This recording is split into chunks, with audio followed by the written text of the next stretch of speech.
Почитувани гледачи, добро вечер. Оваа ТВ ординација сме во епидемиолошката служба во Центарот за јавно здравје во Струмица, а мој вечерашен гостин во ТВ ординација е епидемиологот доктор Мери Николовска Гичева. Докторке, добро вечер и добро ни дојдовте. Вечерашнава тема ја посветуваме повторно на COVID-19. На почетокот никој не очекуваше дека ќе прогласи светот пандемија, но и земјава епидемија, што е она кое што вие како епидемиолошка служба бевте спремни или неспремни, колку на нозе го дочекавме, ја дочекавме одлуката за епидемија на територија на цела држава. Добар ден, благодарам на поканата. Значи, така, ние Центар за јавно здравје Струмица покриваме, морам да кажам, кои територии, тоа е град Струмица со општините и град Валандово.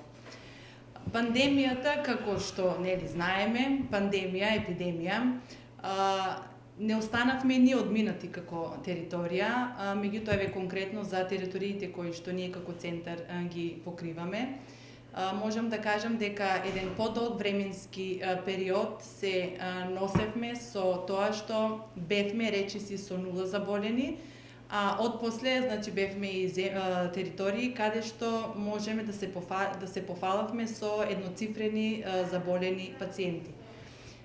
Ние како Центар за јавно здравје, знаете, секојдневно сме во контакт со граѓаните, секојдневно ја следевме цела состојба, бевме на терен, овде и со апели, и со препораки, но меѓутоа како прв позитивен случај кој што се појави на нашите територии беше импортиран случај, значи не беше од локална трансмисија.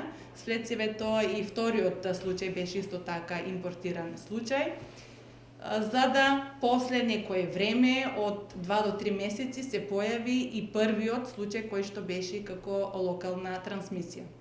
И така како што времето одминуваше, како што вирусот зимаше поголем замав на цела територија, така и ние почнувавме да бидеме град, општини со веќе појавување на броеви, значи од едноцифрени и на двоцифрени заразени од COVID-19. Директор Кеве, ние медиумите, секојдневно во медиумите објавуваме што се случува на цела територија на држава, но генерално еве ние регионалната телевизија зборуваме што е она кое што ни се случува на регионално ниво. Во многу наврати еве и директорот на Центарот за јавно здравје зборуваше дека трансмисијата е сведена на ниво каде што младите веќе кои што се почесто се надвори, децидни, дека не ги почитуваат мерките пропишани од Комисијата за заразни болести, па на тој начин имаме и мали семени кластери. Веќе не знаеме всушност кој е оној кластерот кој што веќе бројките стануваат се поголеми и од каде истите имаат корени. Така, значи, првично почнавме со импортиран случај, за отпосле после 2 месеци, како што реков, почне оваа локална трансмисија да се појавува. Во однос на дистрибуцијата на пол и на возраст, најголем дел во почетокот беа луѓе, пациенти над 60 години, но меѓутоа како што одминуваше период, стапката на возраст се намалуваше. Потоа беа на удар, така да кажам, возрастните групи од 40 до 49, па од 50 до 59, за да после имавме еден период каде што врз основа на непочитувањето на мерките и на препораките кои што беа укажени дадени од Комисијата за заразни болести и Министерството за здравство, младата популација некако, ајде така да кажем, несериозен пристап имаат кон цела ситуација, со мислата се носеа дека помладите можеби најголем дел асимптоматски го поминуваат или во многу поблага форма. Но меѓутоа не знам дали свеста работеше тогаш, затоа што тие беа еден од тој период, еден од најглавните извори на новите инфекции, каде што се заразува домашните, повозрастните, и така тој период всушност почна и да произлегуваат и домашните кластери. Вие сте на првата борбена линија, вие сте и оние кои што ги правите анкетните листови.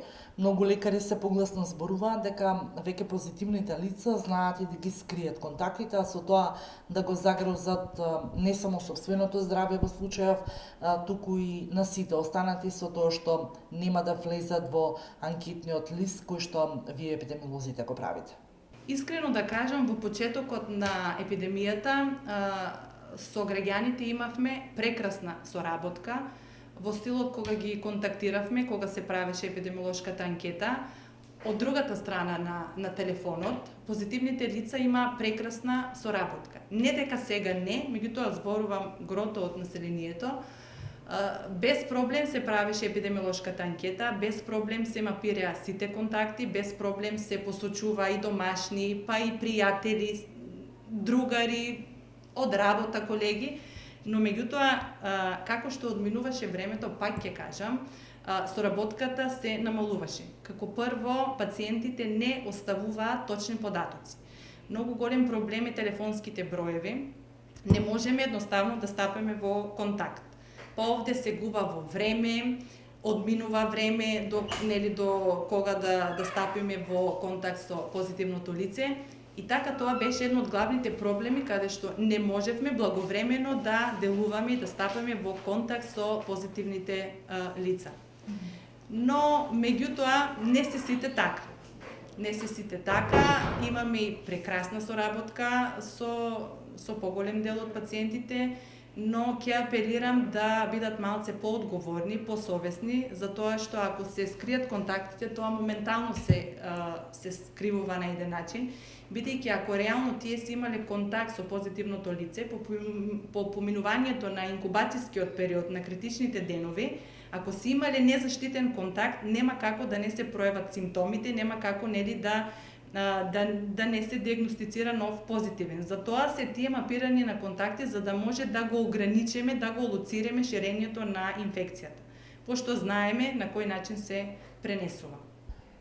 Докторке, сведоци сме на големите бројки кои што секојдневно ни се случуваат, но и на возрастните разлики кои што ковид знае да погоди. Која е онаа бројка на најзасегнати граѓани, категорија на граѓани кои што најмногу страда од COVID-19? Реално нема популација која што не е опфатена, но меѓутоа најголем дел по дистрибуција по возраст се застапени над 60, 40 до 49, имаме и од помладата популација, но меѓутоа тоа е многу мал процент. Така. Со еден збор кажано, сите возрастни групи се застапени, со поголем дел од машката популација се заболени. Струмица беше со многу мали бројки на почетокот на епидемијата, но како одминуваше времето, можеме да забележиме дека во последните 2 до 3 месеци бројките стануваа се поголеми, бројот на смртни случаи се зголемуваше. Каква е во моментов состојбата? Што велат бројките во овој момент? Значи, нема да одам со некоја конкретна бројка, но еве од прилика над 1500 имаме заболени, диагностицирани, пријавени. Што се сомневам дека тоа е реалната бројка, бидејќи поголем дел од населението и сами дома се лекуваат, доколку не им се влоши состојбата, тие не бараат лекарска помош.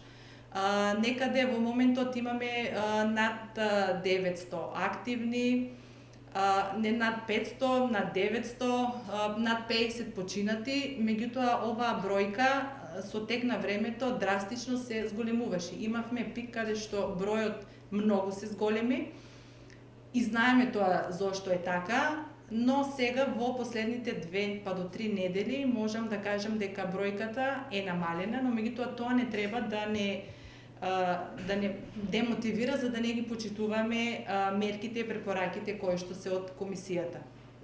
Се погласно се зборуваше дека по завршувањето на првиот бран со COVID-19 можеме да очекуваме втор пик, односно втор бран, каде што ќе имаме зголемени бројки на позитивни од COVID-19. Сега во последно време можеме да слушнеме од експертите и во одвос епидемиолозите дека не очекува можеби и трет бран. До кога ќе одиме со бранови и со пикови кои што ќе ни ги зголемуваат и бројките на ново позитивни од COVID-19? Видите, периодот е таков како што е веќе зима, период на проклади, на настинки, на риновируси, на очекуваната и секоја година познатата инфлуенца, па и коронавирусот. Не дека нема да има трет бран, се очекува, но меѓутоа јас со давањето на мерките и на почитувањето, на мерките и на препораките, да бидеме совесни и да направиме до тој степен да го ублажниме овој бран. Бидејќи капацитетите и во општа болница и еве овде кај нас во Центар за јавно здравје знаеме колку се, значи ние деноноќно работиме 24/7, не може да си ги видиме фамилиите. Стануваме рано, доаѓаме на работа, се пребираме касно. Колку и да сакаме и да можеме да издржиме, верувајте, сите сме при крај со сили. Ке мора тука граѓаните да ни помогнат со почитувањето на мерките и на препораките, за да може колку толку тој бран што се најавува, а верувам и дека ќе го има, барем да биде облажнен. Докторке, на прак сме на сезонскиот грип, ни доаѓаат сезонските грипови, што вели статистиката. Каква е во моментов бројкава со пациенти кои што имаат сезонски грип? Моменталната слика за сезонскиот грип, за инфлуенцата, ќе кажам дека е нула. Се уште од матичните лекари немаме пријавено ниту една пријава за инфлуенца. Зошто е тоа така, може само да претпоставуваме, еве, моje мислење, едни од мерките кои што ги даваме за инфлуенцата, па макар и за коронавирусот, се тие. Користењето на заштитна маска, одржувањето на физичка дистанца, на социјална дистанца, избегнување седење во затворени простори. Тие се тие еднисти мерки кои што се за секое респираторно заболување. Па мислам дека со тие мерки дел од инфлуенцата ја стопираме.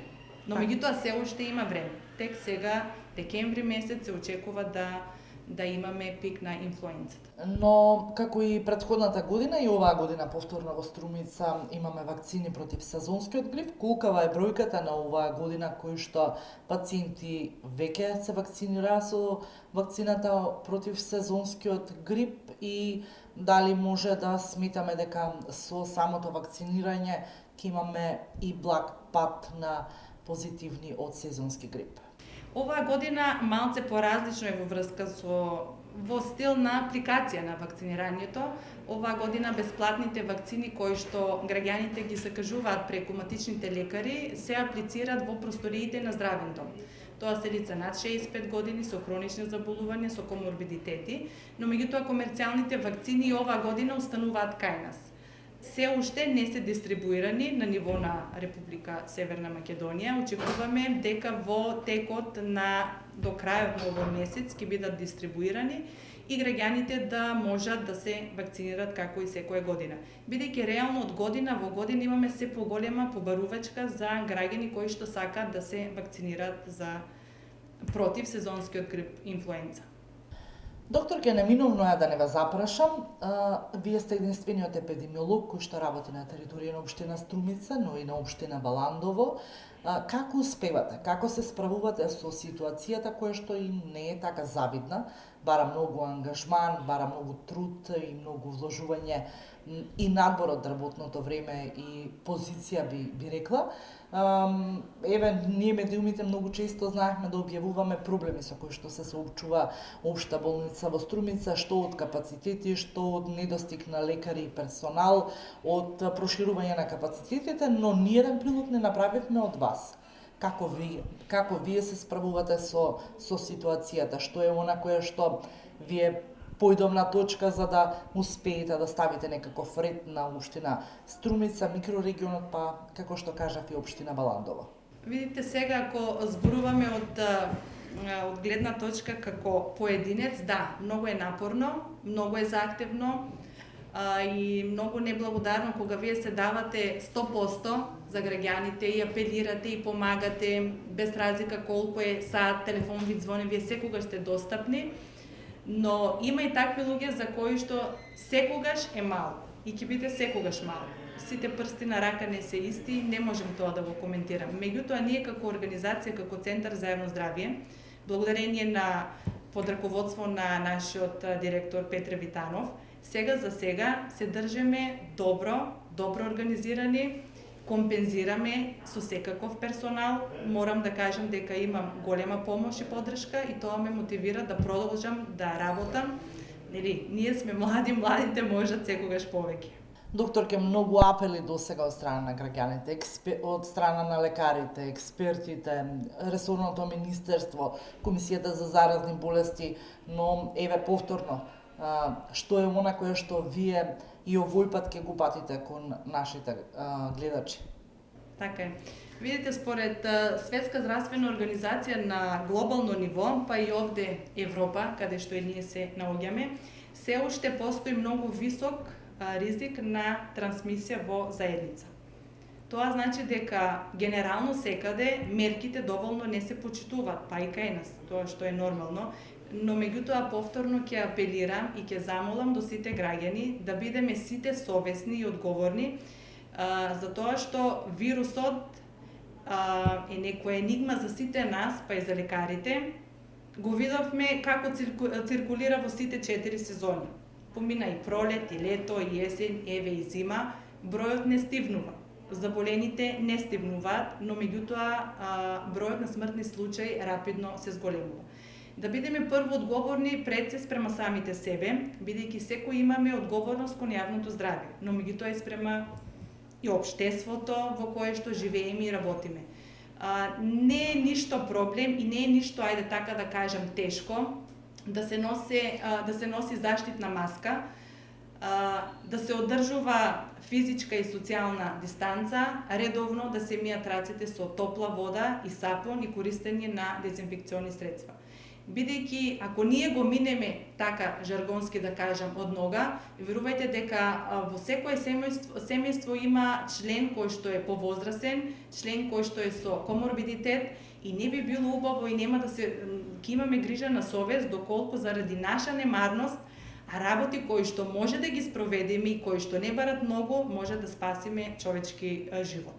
Ние секогаш ќе сме овде Центар за јавно здравје, ние сме достапни 24/7 и со телефони во приправност, и со приватни броеви, но меѓутоа молам за разбирање од граѓаните и тие да бидат стрпливи, бидејќи човечките ресурси, капацитетите се тие кои што се и се трудеме да бидеме секогаш на достап на граѓаните. Докторке, јас ви благодарам што одвоивте време во ова време невреме и бевте дел од таа ординација. Се надевам дека следното гостување во таа ординација ќе ви биде со позитивна тема и секако да известиме дека бројот полека паѓа на ново позитивниот COVID-19. Благодарам. Ви благодарам и вам, почитувани гледачи, што и вечерва бевте заедно со мене и со доктор Мере Николова Гичева, епидемиолог од Центарот за јавно здравје во Струмица. Се гледаме наредната среда.